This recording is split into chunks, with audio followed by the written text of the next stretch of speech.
Hallelujah. खुदावंद यीशु मसीह के नाम में आपको सलाम। परमेश्वर आपको आशीष दे, आपको बरकत दे और हमेशा अपने पंखों की आड़ में आपको सुरक्षित रखे। मेरे प्रियो, परमेश्वर के वचन में लिखा है, नीति वचन में, कि उसके वचनों के खुलने से प्रकाश होता है, रोशनी होती है। और जहाँ पर हम जानते हैं रोशनी होती है, वहाँ से अंधियारा चला जाता है, वहाँ से अंधियारा भाग जाता है, अंधकार भाग जाता है। वैसे ही परमेश्वर का वचन है, उसके वचन में इतनी सामर्थ है कि जब हम उसको पढ़ते, सुनते, उस पर मनन करते और अपने जीवन में लागू करते, तो किसी भी प्रकार का अंधियारा हो, चाहे वो पाप का हो, निराशा का हो, उदासी का हो, हीन भावना का हो, डिप्रेशन का हो, तनाव का हो, बड़ी से बड़ी बीमारी का हो, दुष्टात्मा का हो, कैसा भी अंधियारा क्यों ना हो, उसे जाना ही पड़ता है, क्योंकि परमेश्वर के वचन में ऐसी सामर्थ है। इसलिए हमें दिन प्रतिदिन परमेश्वर के वचन को सुनना और समझना, उस पर काम करना हमारे लिए बहुत ज़रूरी है। हालेलुया। तो आज के विषय में चलते हैं। आज का विषय हमारे लिए बहुत ही महत्वपूर्ण है, बहुत ही ज़रूरी है इसे सुनना, कि हम इसको सुन करके अपने जीवन में लागू करें, इस प्रकाशन को अपने जीवन में लागू करें, ताकि हम सिक्योर हो सकें, हम सुरक्षित हो सकें। हालेलुया। आज का विषय है a secret of real good health. A secret of real good health. परमेश्वर ने मुझे कहा कि सिर्फ इतना मत लिख कि a secret of good health, बल्कि ये लिख कि a secret of real good health. Good health यानी कि हम शरीर में स्ट्रांग हैं, लेकिन a real secret of good health यानी कि हम अपनी स्पिरिट में भी, अपनी आत्मा में भी मजबूत हैं। हालेलुया। उसे कहते हैं अ रियल गुड हेल्थ। तो परमेश्वर का वचन सामर्थी है, वो आज हमें कुछ अद्भुत सिखाएगा, इसलिए उसको ध्यान पूर्वक सुने। जब आप ध्यान से सुनेंगे तो परमेश्वर आपसे ज़रूर बात करेगा इन वचनों के द्वारा।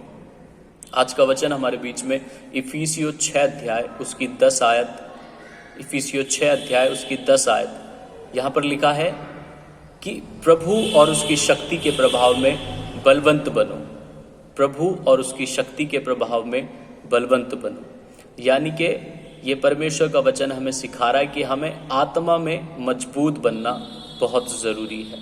ये वचन हमें सिखा रहा है प्रार्थना के विषय में, कि हमें प्रार्थना में परमेश्वर के साथ बैठना बहुत ज़रूरी है, क्योंकि जब हम प्रार्थना में बैठेंगे तो परमेश्वर अद्भुत सामर्थ हमारी ज़िंदगी में, हमारी आत्मा में भेजेंगे।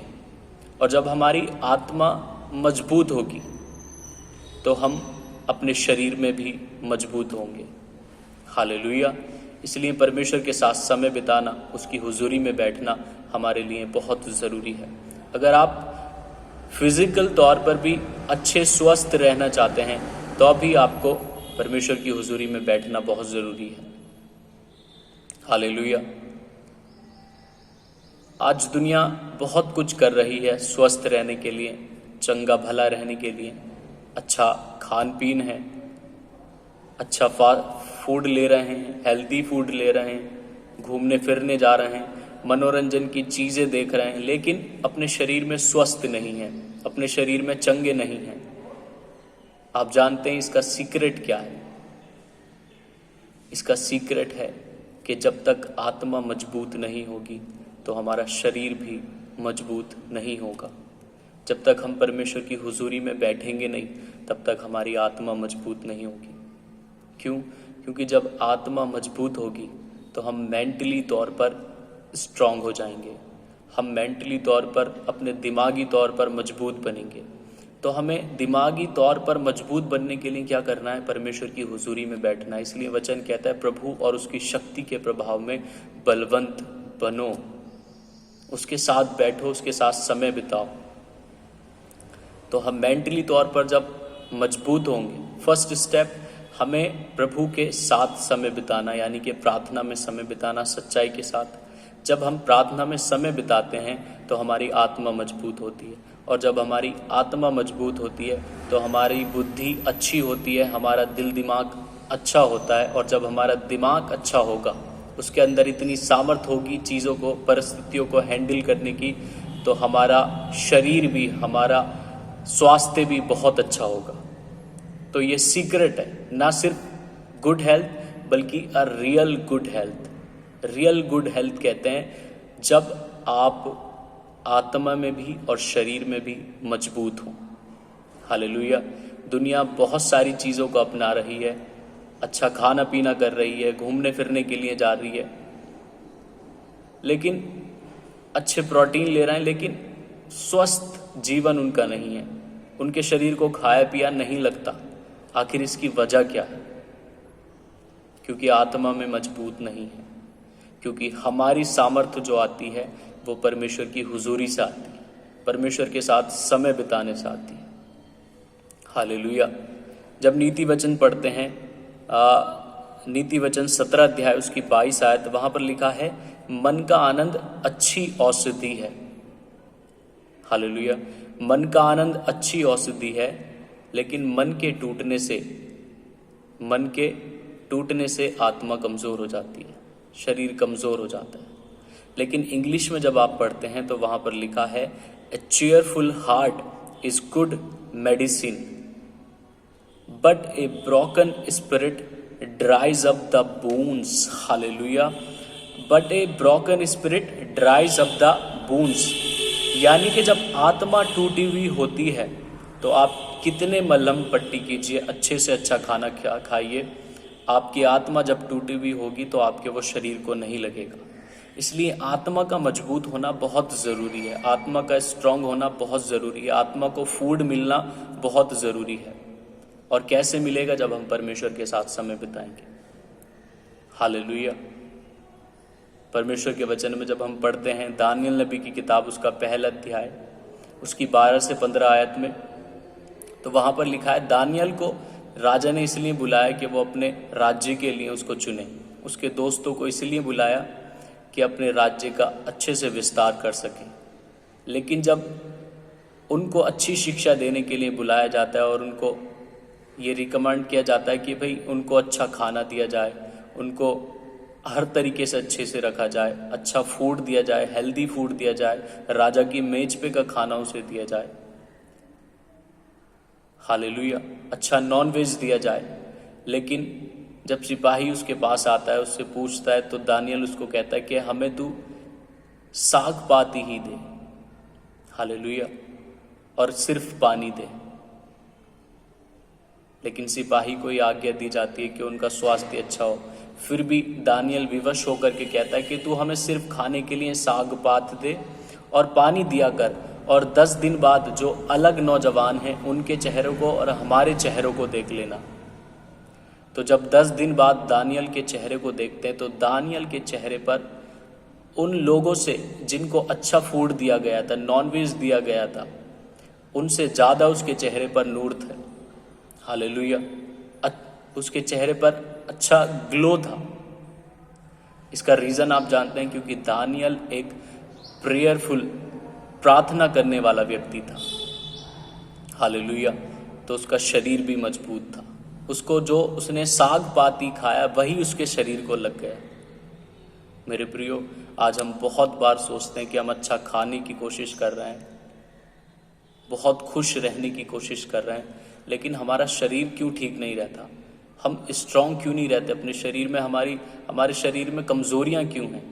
इसका रीज़न यह है कि जब तक हमारी आत्मा स्ट्रांग नहीं होगी तब तक हम अपने शरीर में भी स्ट्रांग नहीं हो सकते। अब आप कहेंगे कि जो परमेश्वर से दूर हैं वो तो अच्छा उनका शरीर है, वो जिम करते हैं, अच्छे कट्स वगैरह हैं, उनकी बॉडी अच्छी है। लेकिन वो मैंने कहा ना कि परमेश्वर का वचन हमें सिखा रहा है कि ना सिर्फ गुड हेल्थ बल्कि आ रियल गुड हेल्थ, यानी कि आत्मा और शरीर दोनों का मजबूत होना, ये बताता है कि आप रियल गुड हेल्थ में हैं। एक तो गुड हेल्थ है, अच्छी बात है, लोग खा पी रहे हैं, जिम जा रहे हैं, एक्सरसाइज कर रहे हैं, जल्दी उठ रहे हैं, वो सिर्फ शरीर में मजबूत है, आत्मा उनकी मुरझाई हुई है। लेकिन हम जो खुदा के बेटे बेटियां हैं, हमें इस बात को समझना ज़रूरी है कि हमारा आत्मा का मजबूत होना ज़रूरी है। चाहे हमारा शरीर अच्छा हो ना हो, हम दिखने में अच्छे हो ना हो, हम हेल्दी दिखाई दें ना या दें, हमारा मकसद यही है कि हमारी आत्मा मजबूत होनी चाहिए। हालेलुया। इसे कहते हैं a real good health, secret of real good health. Hallelujah. परमेश्वर के वचन सच्चे हैं, परमेश्वर के वचन विश्वास योग्य हैं। जब हम उस पर मनन करते, सुनते, तो हमारे जीवन को अद्भुत रीति से परिवर्तन करते हैं। तो मैं किसी जिम के अच्छा खाने पीने के खिलाफ नहीं हूँ, बल्कि परमेश्वर का वचन हमें ये समझाना चाहता है कि हमें आत्मा और शरीर दोनों में मजबूत होना बहुत ज़रूरी है। हालेलुया। कुछ पेड़ ऐसे होते हैं जो ऊपर से अच्छे दिखाई देते हैं, लेकिन उनकी जड़ जो है वो खोखली हो जाती है। वैसे ही हमारा जीवन है। हम बहुत बार अच्छे बाहर से दिखने की कोशिश कर सकते हैं, अच्छे दिख सकते हैं, लेकिन हमारी आत्मा जो है वो शोकित है, वो दुखी है, और इसे गुड हेल्थ नहीं कहते, इसे रियल गुड हेल्थ नहीं कहते। हमारी रियल गुड हेल्थ है कि हम आत्मा और शरीर दोनों में मजबूत बने, प्रभु की शक्ति के प्रभाव में बलवंत बनो, मजबूत बनो, पावरफुल बनो। हालेलुया। तो आज का वचन हमें यही समझाता है कि हमें न सिर्फ शरीर में बल्कि हमें अपनी आत्मा में भी मजबूत बनना है। और कैसे हम आत्मा में मजबूत बनेंगे? जब हम शाम भजन संहिता 51 अध्याय उसकी 8 आयत में पढ़ेंगे, तो वहाँ पर लिखा है कि मेरे हृदय को आनंद की बातें सुना, ताकि जो हड्डियां तूने तोड़ डाली हैं वो मगन हो, वो हर्षित हो। यानी कि दाऊद यहाँ पर कह रहे हैं, पाप करने के बाद जब उन्होंने पाप उनसे हुआ, तो वो कह रहे हैं कि मेरे मन को, यानी कि मेरी आत्मा को हर्ष और आनंद की बातें सुना, जिससे जो हड्डियां तूने तोड़ डाली, अब वो अपने आप को शरीर में भी कमज़ोर महसूस कर रहे हैं। क्यों? क्योंकि पाप के कारण उनकी हड्डियों में बेचैनी है। इसलिए वो कह रहे हैं कि मेरे मन को आनंद करने वाली बातें सुना, जिससे मेरा मन, मेरी आत्मा हर्षित हो, मगन हो, और जो हड्डियां टूट गई हैं पाप के कारण वो मजबूत हो जाएं। दाऊद की हड्डियां टूटी नहीं थी, वो ये कहने की कोशिश कर रहे थे कि मैं अंदर से व्याकुल हूँ, मेरी आत्मा अंदर से कमज़ोर हो चुकी है, मेरा शरीर अंदर से कमज़ोर हो चुका है, इसलिए मुझसे बातें कर, मुझे हर्ष की बातें सुना। तब जो हड्डियां टूट गई हैं, यानी कि मेरी आत्मा जो टूट गई है, वो फिर से मजबूत हो जाएगी। हालेलुया। मेरे प्रियो, परमेश्वर का वचन जीवन देने वाला वचन है। जब हम इसको सुनते और गहराई से लेते हैं, तो यह हमारे जीवन को हर तरीके से बदलने की सामर्थ्य रखता है। इसलिए इन वचनों पर गौर करें, इन वचनों को समझें कि परमेश्वर का वचन हमें क्या सिखाने की कोशिश कर रहा है। हमें उन पेड़ों की मानिंद नहीं बनना जो बाहर से अच्छे दिखाई देते हैं, लेकिन उनकी जड़ खराब होती है। हमें उनकी मानिंद बनना है जिनकी जड़ भी हरी होती है, अच्छी होती है, और वो बाहर से भी फलदायी होते हैं, उनके पत्ते अच्छे होते हैं, उनके फल अच्छे होते हैं। हालेलुया। इसलिए वचनों पर गौर करें कि परमेश्वर का वचन हमें क्या सिखाना चाहता है। यदि आप अपने शरीर में कमज़ोर हैं, तो आप परमेश्वर की हुजूरी में समय बिताएं। वो आपको हर तरीके से मजबूत करेगा, वो आपको आत्मा में मजबूत करेगा, आपको मेंटली तौर पर मजबूत करेगा, और जब आप मेंटली तौर पर मजबूत होंगे तो आपका शरीर भी अच्छा होगा, हेल्दी होगा। इसलिए आत्मा और मजबूत आत्मा में और शरीर में मजबूत बनने का सिर्फ एक ही सीक्रेट है कि आप परमेश्वर की हुजूरी में समय बिताएं, प्रभु और उसकी शक्ति के प्रभाव में बलवंत होते जाएं। हालेलुया। तो परमेश्वर के इन वचनों पर मनन करें, गौर करें और अपना ध्यान रखें। परमेश्वर इन वचनों के द्वारा आप सबको आशीष और बरकत दे। सबको जय मसीह की।